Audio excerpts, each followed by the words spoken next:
point. Let's go over all the games happened on November 9th. We only got 3 games. It'll be a quick one. The first game is the Milwaukee Bucks beating the Philadelphia Sixers 118-109. The Bucks, they're still getting guys back. Brook Lopez still out. Before he comes back, Bobby Portis is a must roster. 19 points, 10 rebounds, and a sell high after this. 3 assists, still and 2 blocks. We know Bobby Portis, if he gets 35 minutes tonight, he's a must roster. But with Lopez and Pat Connaughton is still getting some power forward minutes, realistically, he'll be getting 20 to 25 minutes when Lopez comes back, which could still have some value. Last year, I remember, just him coming off the bench playing 20 minutes, he was putting up like 11, 12 points and 8 rebounds and a steal and a couple of threes. So that's still good, but not like this. So a sell high and a must roster in the short term. Giannis, 31 points, 16 rebounds, 2 blocks. Bad from the free throw line, but everything else looks great. And he took 26 shots. The Bucks this season, they're record-wise, they're struggling a little bit, mainly because everybody is out. They are right now they're the ninth. They're 5-6, below 500, but I'm not too worried. They should finish top 4 or 5. Jrue Holiday, he was out for a long time, came back this game, and they still have Brook Lopez out, and Middleton also out. So in the meanwhile, Grayson Allen is a must roster. We could also try to sell him. Took 13 shots, great efficiency, 25 points. He's been good. I mean, a surprise for sure this season so far. He's a 43rd ranked player. I think he's in the same boat like some of the Grizzly guys like DeAnthony Melton and Desmond Bane. Once Middleton comes back, once Jrue Holiday ramps up, I'm not sure, and Lopez comes back, I'm not sure he's getting 33 minutes, and he's shooting the ball super well.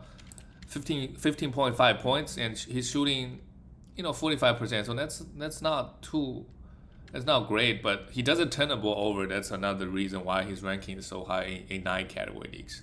3.5 threes is also very good. And we look at the Sixers side. Everybody is out, so Furkan Korkmaz, Paul Reed even. We could stream here. Andre Drummond is a sell high. Shake Milton, Tyrone Maxey, Danny Green, Georges Niang. Everybody needs to be picked up.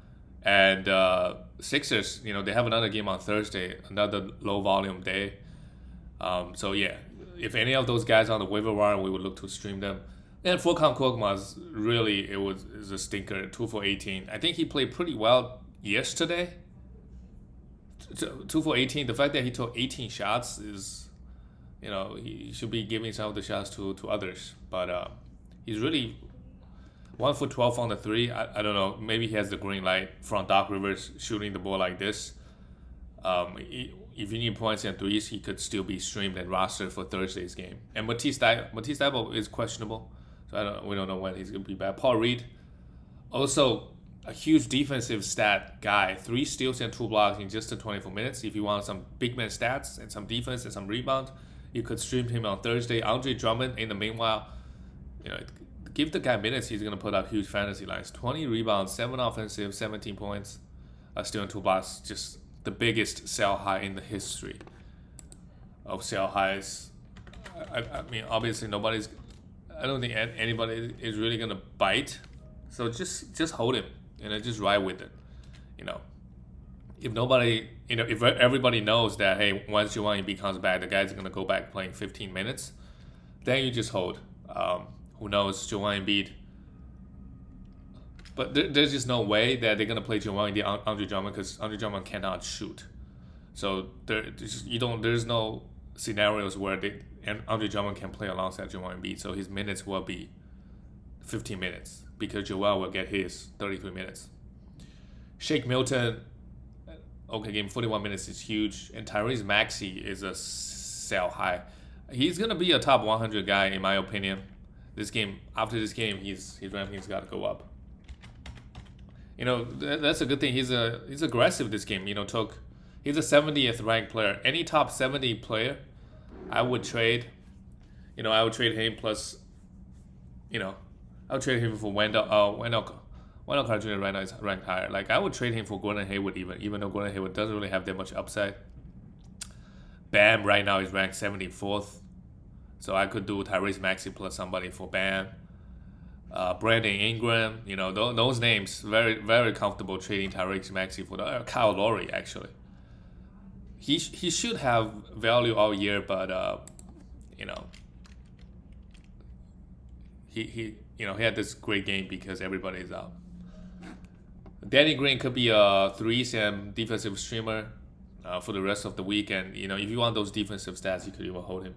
Jordan Nian could be he also hit a lot of threes. He took 7, hit 5 here. A points and 3 streamer as well. But I think it's a great thing for Joel Embiid, actually, given that he's going to be out. Because he was getting already some knee problems. So these like a week and a half just to rest and get healthy, I think it will be good in the long run for this season. The next game, the Atlanta Hawks losing to the Jazz. The Hawks lost back-to-back games against 2 great teams. The Jazz really is a really, really good regular season team. They're 8-3. Every single year they're doing this. Playing well in the regular season. For the Atlanta Hawks, John Collins, this is why I just look at him as a top 50. Like, counting stat-wise, he's really not offering much. His efficiency and his low turnovers is helping his value in category leagues. He is, after the 34th ranked player. 1.3 turnovers, 82% from the free throw line, and 58% from the field. 58%, I think it's possible. He could keep doing that. But if you look at his counting stats, 15.5 points, that's okay, but not impressive. 8.5 rebounds, okay, 8.5 rebounds is good. 1.3 threes, 2.3 assists, 0.7 steals, 0.8 goals. Just counting stat-wise, just really, really average. So if you got an efficient team, John Collins might make sense. But there's a cap on all his counting stats because Capella is also there grabbing his rebounds. Clint Capella was struggling pretty hard. This game is decent. He is the 106th ranked player in 9 category leagues. Really, like, he's easily top 50. And if you're pounding threes and points, he's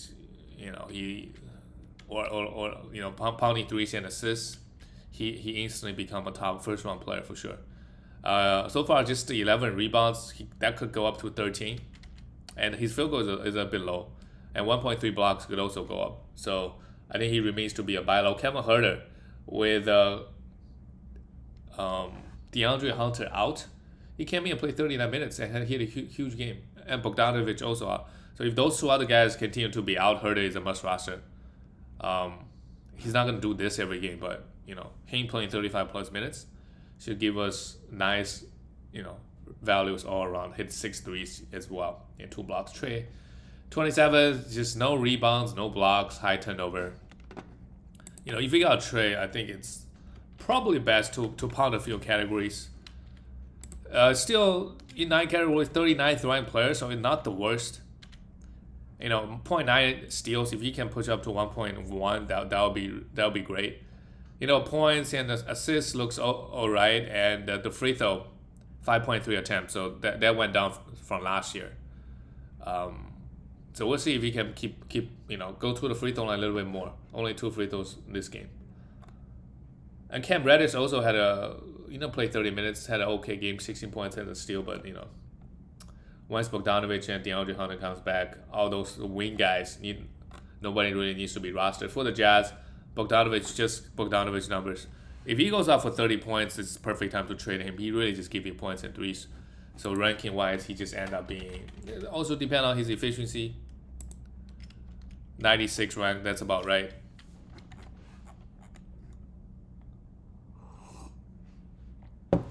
Royce O'Neal, he needs to be rostered at least this week.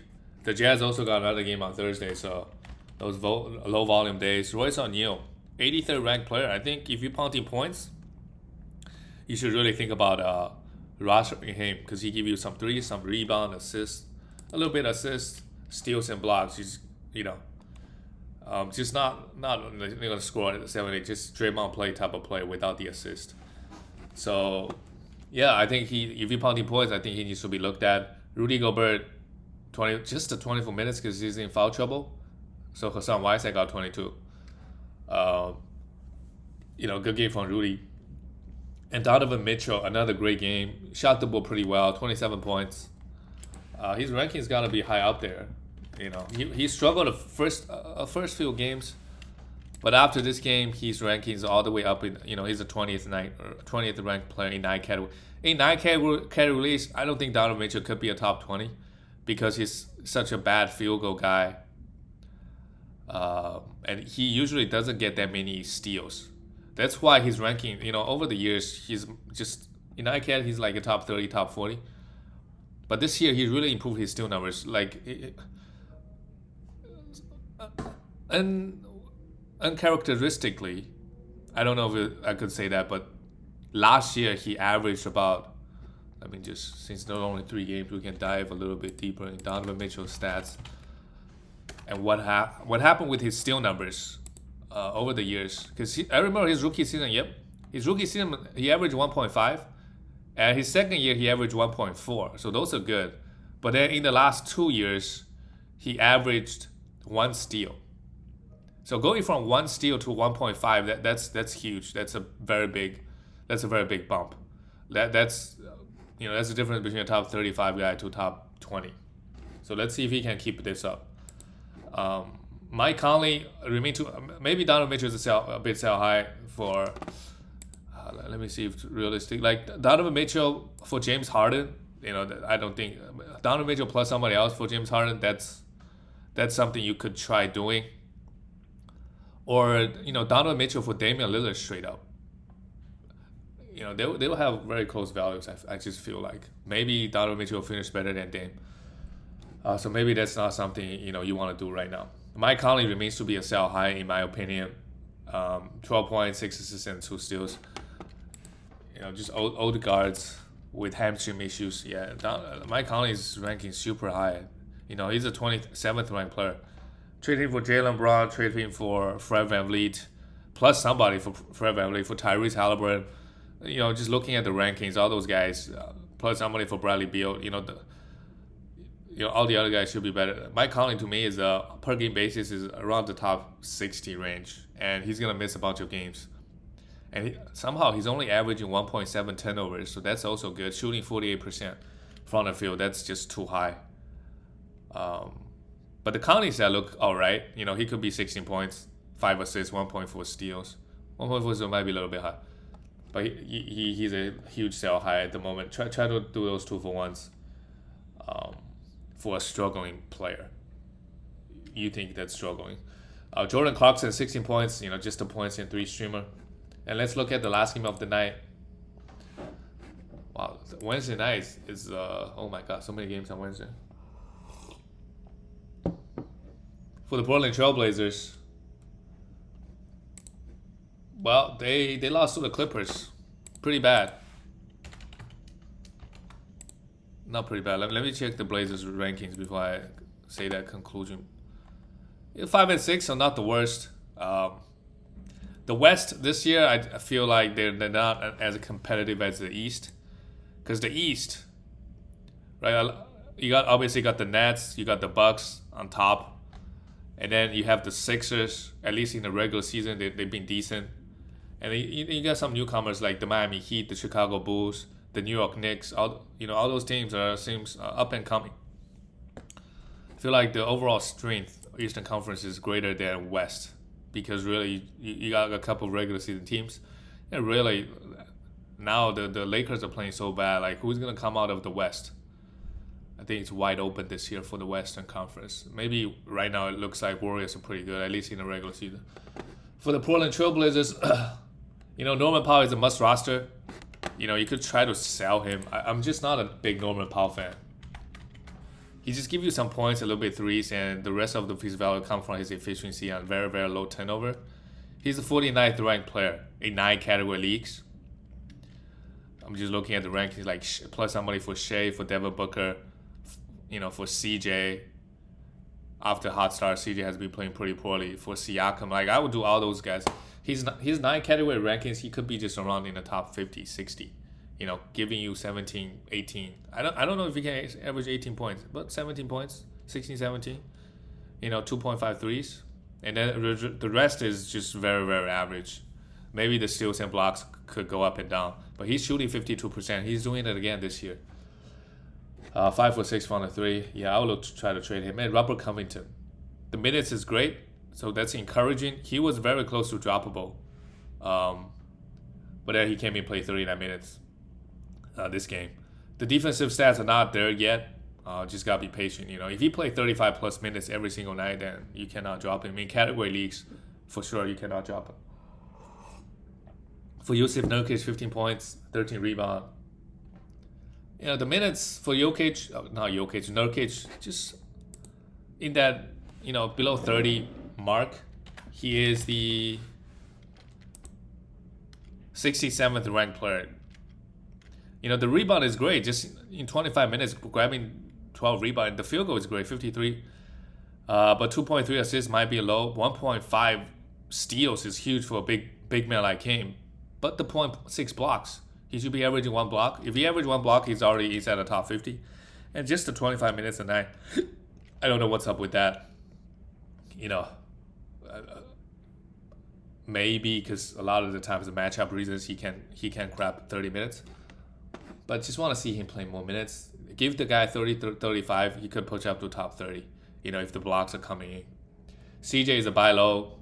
After the hot season start, he's already outside of top 50 9 category leagues. But still brought the defensive stats, are still in the block. That is pretty impressive. CJ has been getting a lot of defensive stats all season.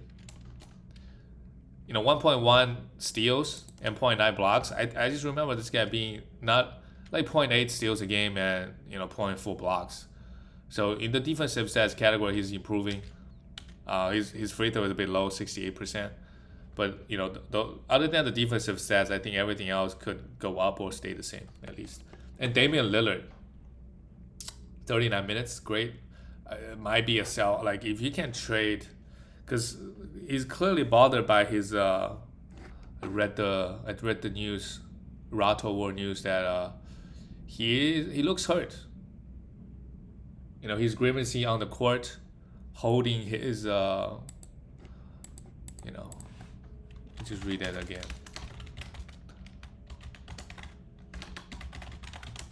What's up with Damian Lillard? Yep, so he dealt with an ab strain in the Olympics. So I don't know if the injury is lingering still. Maybe a sell high. After great games like this, you could still trade him for a top. If you can trade him for Jason Tatum, I don't think it's too late. If the Tatum owner is willing to do it. Where's Damian Lillard? This game obviously great play, 39 minutes, took 23 shots. And then that's another thing to consider, that he wants out of Blazers. So how hard is he really going to go in the regular season? That's another thing, right? So far he's averaging 35 minutes. He's the 92nd ranked player.